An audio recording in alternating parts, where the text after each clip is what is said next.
Obyčajná želatína ako neobyčajná ozdoba torty alebo koláčov. Neveríš? Tak sa pozeraj. Ak zmiešaš želatínu s vodou, prihraješ ju, primiešaš do čokolády, prípadne dofarbíš, vyleješ na silikónovú podložku, vyrobíš si pružnú látku, ktorú môžeš tvarovať, strihať a použiť na ozdobu torty.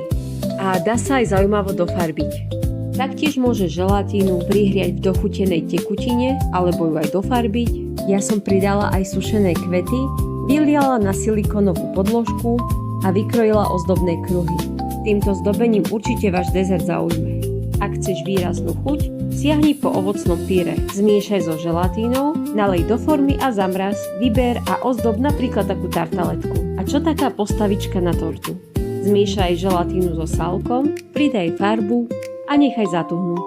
Pre viac zaujímavých receptov a nápadov nás nezabudni sledovať.